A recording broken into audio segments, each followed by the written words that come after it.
বন্ধন নিউজে আপনাদের স্বাগত। শুরু করছি আজকের খবরের এই অংশটি নিবেদন করছে চুঁচুড়া নবজীবন ফাউন্ডেশন। চন্দননগর মহকুমা হাসপাতালে বেহাল দশা কাটছেই না। অসুস্থ প্রতিবন্ধী রোগী পড়ে চন্দননগর হাসপাতাল প্রাঙ্গণে। এদিকে হাসপাতালের রেকর্ড বুকে দেখানো হয়েছে রোগী পলাতক। 3 দিন ধরে হাসপাতাল প্রাঙ্গণে পড়ে রয়েছে হুগলির চাপদানির বাসিন্দা বৃদ্ধ রাম বার্মা। বিষয়টি জানেন না বলে এড়িয়ে যাওয়ার চেষ্টা হাসপাতাল কর্তৃপক্ষের। চন্দননগর হাসপাতালের সুপার ডাক্তার ধানব্রত মণ্ডল জানালেন বিষয়টি তিনি খতিয়ে দেখছেন। এই কথা বলে তিনি ঘর ছেড়ে বেরিয়ে গেলেন। হাসপাতালের চিকিৎসা ব্যবস্থা বেহাল দশা। অধিকাংশ রোগী হাসপাতালে এলে তার মৃত্যু পায় নিশ্চিত। পরিসংখ্যান সে কথাই বলছে। হুগলি জেলার CMOHকে বিষয়টি জানানো হয়েছে। তিনি এই বিষয়ে খতিয়ে দেখছেন আর যথাযথ পদক্ষেপ নেবেন বলে জানিয়েছেন। এই ধরনের রোগী ভর্তি হলে পরের দিনই সে মারা যায়। হাসপাতালের সুপার অপদার্থ, তিনি বেসরকারি নার্সিং হোমগুলির সঙ্গে যুক্ত। সেই কারণেই চন্দননগর মহকুমা হাসপাতালের বেহাল দশা, এমনই অভিমত চন্দননগরের বিজেপি কর্মী গোপাল চৌবের। আপনি শুন ছটপট করবেন, আপনি শুন। এই জলটা বলো, দেখো তো আকাশ গেল। এই নিয়ে এসো, একটা নিয়ে এসো না। দৌড়ো দৌড়ো দৌড়ো দৌড়ো।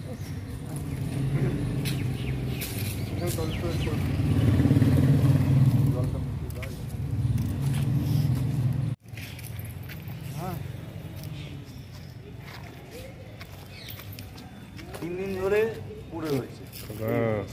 আজকে সকালবেলায় খবর পেয়েছি। খবর পাওয়া মাত্রই তো আমরা এলাম। বাথরুম ফাথরুম করে দিয়েছি এবং হসপিটাল গ্রাউন্ডের ভেতর 3 দিন ধরে পুড়ে গিয়েছে টিকিট কাউন্টার পরিস্থিতি।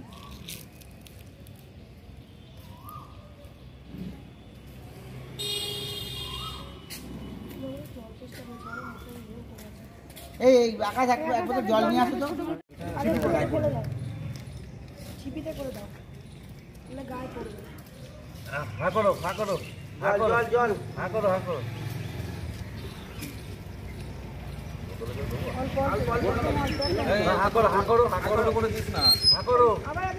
ছিপি করে দে, অল্প অল্প দিতে হবে, একসঙ্গে হট করে জল খেতে পারবে না। হ্যাঁ করো, হ্যাঁ করো। খাবে না খাবে না। তাহলে চলো ইয়ের সঙ্গে ওয়ার্ড মাস্টারের সঙ্গে কথা বলি। ওয়ার্ড মাস্টারের সঙ্গে কথা বলি। এইখানে 3 দিন ধরে পুড়ে আছে, অ্যাডমিশনের ব্যবস্থা করে। চলো চলো চলো চলো। তাহলে এখানে কজন থাকো, আমরা ওখানে যাই। হ্যাঁ কজন থাকো আমরা।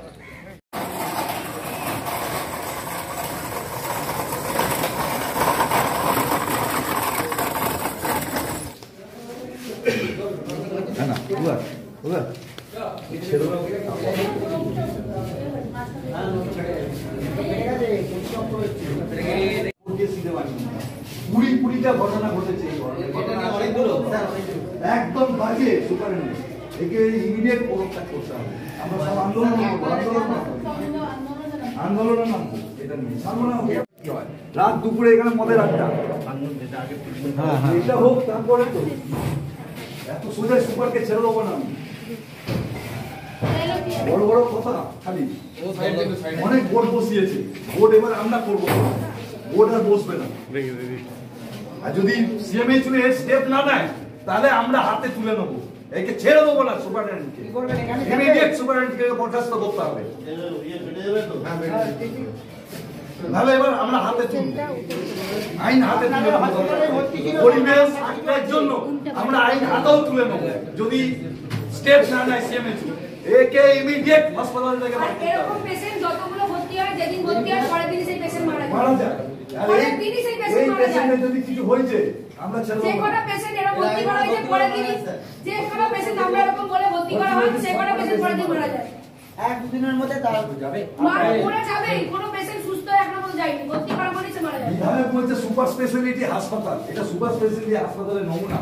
মুখ্যমন্ত্রী বলছে সুপার স্পেশালিটি নামে সব হাতগুলো দেখুন। এই পেশেন্টটা বেরোতে পারে বেড থেকে, আপনি বলুন এ পলাতক কি করে হলো? এটা সুপারিনটেন্ডেন্টকে তো জবাব দিতেই হবে। পলাতক দেখিয়েছে পুলিশের থানায়, কি করে এই পেশেন্ট পলাতক হয়? ঠান্ডাই আছি এতক্ষণ, নাহলে ওটা চামড়া গুটিয়ে নিতাম। ঠান্ডাই আছি আমরা, ঠান্ডাই ইচ্ছে কথা বলেছেন। এর আগে এসডিও সাহেবকে বলে ভর্তি করাতে হয়েছে। এইরকম ধরনের পেশেন্ট ভর্তি হয়েছে, তারপরে দিন মারাও গেছে। হ্যাঁ এটা করা হচ্ছে, বাড়িতে পুলিশ পাঠিয়ে ধমকি দেওয়া হচ্ছে, ওই ঝুমাকে বাড়িতে পুলিশ পাঠিয়ে ধমকি দেওয়া হয়েছে হসপিটাল থেকে নিয়ে যাওয়ার জন্য, পেশেন্টকে জোর করে ছুটি করিয়েছে। এই সুপার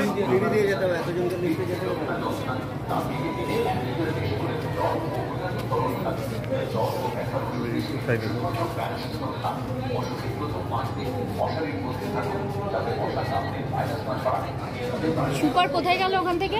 কে সুপার তুমি অন ক্যামেরায় আমরা 72 ঘন্টা টাইম দেবো সিএমএইচ করে, 72 ঘন্টার মধ্যে কে কিন্তু হসপিটাল থেকে বার করতে হবে সুপার, 72 ঘন্টার মধ্যে সুপারের পদত্যাগের দাবি। এই বিষয়ে না, এটা এই বিষয়ে অ্যাপয়েন্টমেন্ট লাগে না, না একদমই অ্যাপয়েন্টমেন্ট লাগে না। এই বিষয়টা কখনো অ্যাপয়েন্টমেন্ট লাগে? আপনার হসপিটাল প্রেমিসিসের মধ্যে একটা রোগী পড়ে রয়েছে, কি করে? এনসিডি ক্লিনিকটাতে আমার একটা লোক লাগবে, আমি পাঠিয়েছি লোক, ওখানে যান করে দিচ্ছি, যদি ভর্তি করতে লাগে ভর্তি করবে। পড়ে রইলো কি করে স্যার?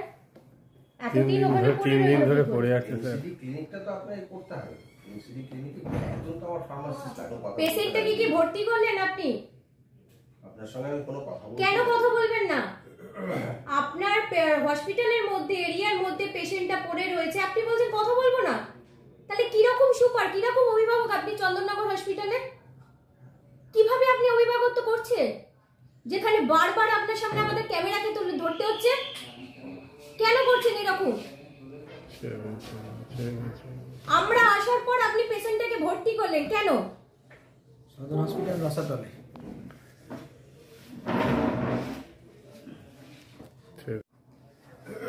হ্যাঁ হ্যাঁ, আইসি স্যারকে আমি ফোন করেছিলাম।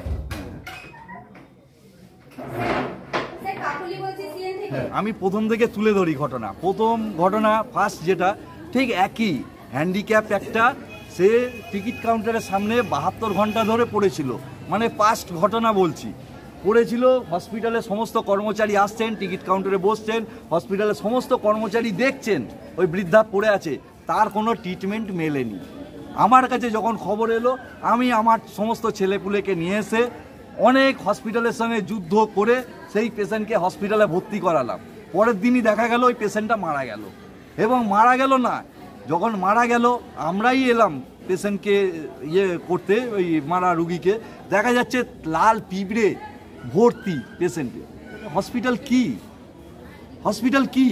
তার আগে দেখা গেছে ঘটনা যে একটা লিফট থেকে পড়ে মারা গেছে একটা পেশেন্ট, মারা যায়নি, জ্যান্ত ছিল, ট্রিটমেন্টের জন্য এমার্জেন্সির কাছে আনা হয়েছে, তার মাথা থেকে রক্ত পড়ছে আর কুকুর চাটছে। একটা এমার্জেন্সির ভেতর কুকুর চাটছে, বুঝতে পারছেন? একটা মানুষের রক্ত কুকুর খাচ্ছে।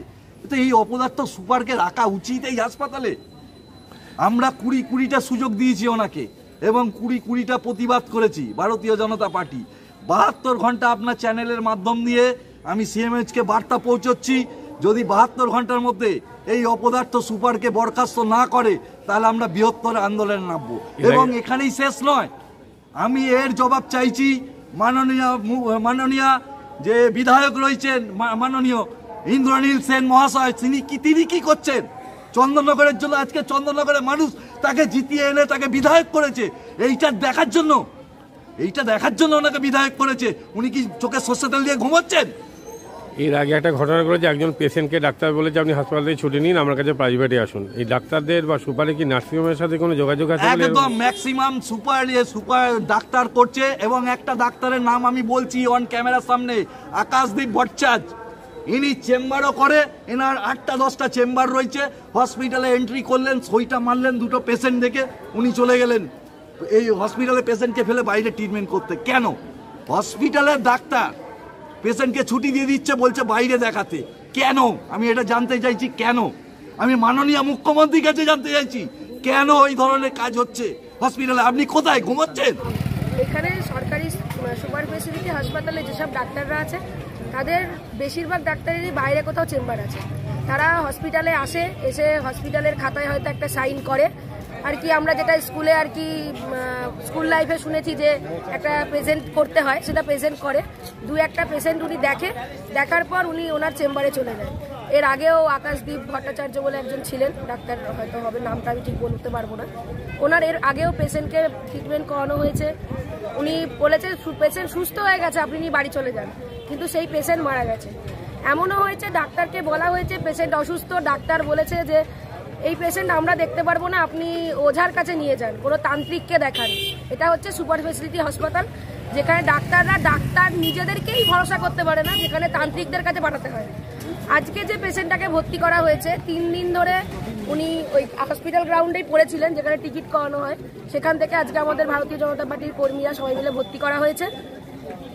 ওনাদের খাতায় লেখা আছে উনি মিসিং। যে পেশেন্টটা প্রতিবন্ধী, তার চলার ক্ষমতা নেই, তিনি চলতে পারছে না, হাঁটতে পারছে না, এমনকি উঠে বসতে পারছে না, সেই মাদকাসক্ত যুবকদের জীবনের মূল স্রোতে ফিরিয়ে আনছে চুঁচুড়া নবজীবন ফাউন্ডেশন। আজ থেকে 7 বছর আগে পথ চলা শুরু হয়েছিল এই সংস্থার। হুগলি জেলা থেকে শুরু হয়েছিল নবজীবন ফাউন্ডেশনের কাজ। আজ গোটা উত্তর পূর্ব ভারতে ছড়িয়ে পড়েছে তার ব্যাপ্তি। জেলা ও রাজ্যের হাজার হাজার মাদকাসক্ত যুবকদের মানসিক ও শারীরিক চিকিৎসার মধ্যে দিয়ে সুস্থ জীবনের পথে ফিরিয়ে আনছে নবজীবন ফাউন্ডেশন। কি করে এই সংস্থাকে তিল তিল করে গড়ে তুলছেন বন্ধন নিউজ এর ক্যামেরার সামনে, সে কথা বললেন সংস্থার কর্ণধার চন্দন দাস। দেখি ওটার মধ্যে কি আছে, বা পাড়ার বড় দাদারা করছে, আমিও একটুখানি করি, ফিলিংসটা কি সেটা দেখতে যাই।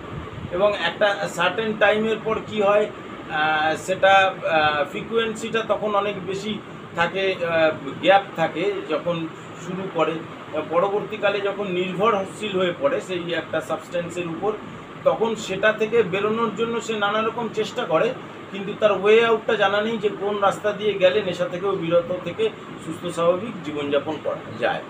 তো আমি ভাবলাম যে শুধুমাত্র আমি সুস্থ স্বাভাবিক জীবনযাপন করলাম, আমার জীবনের সার্বিক উন্নতি হলো, বা আমার যেসব এম বা আমি জীবনে যে জিনিসগুলো করতে পারিনি সেগুলো আমি ফুলফিল করলাম, তাহলে তো শুধু আমার কথাই ভাবা হলো।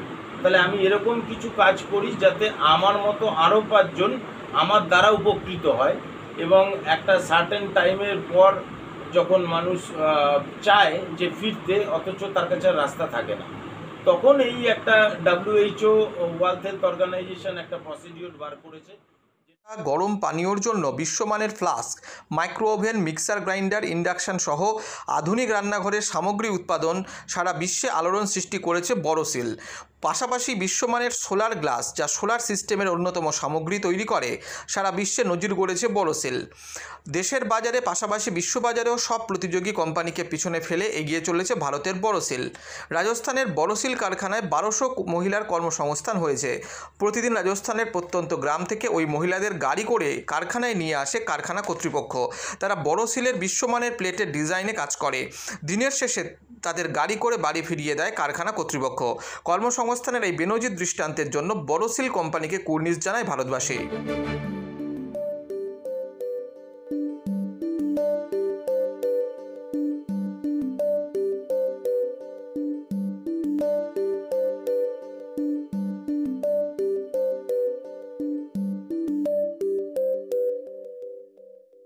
At Borosil, our products touch our customers' lives in many ways.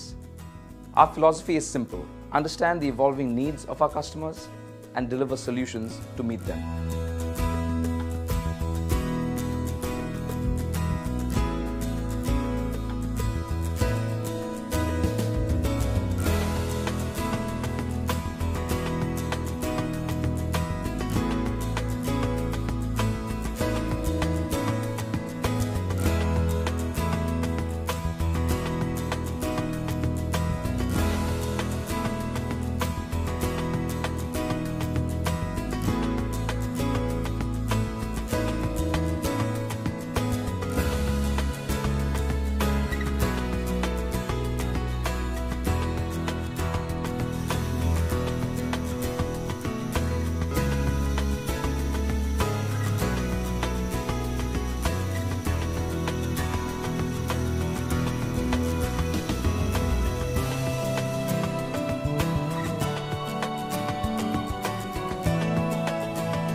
We look beyond business. We promote green energy as well as provide healthcare and education for the underprivileged. In fact, this has been our heritage at Borosil.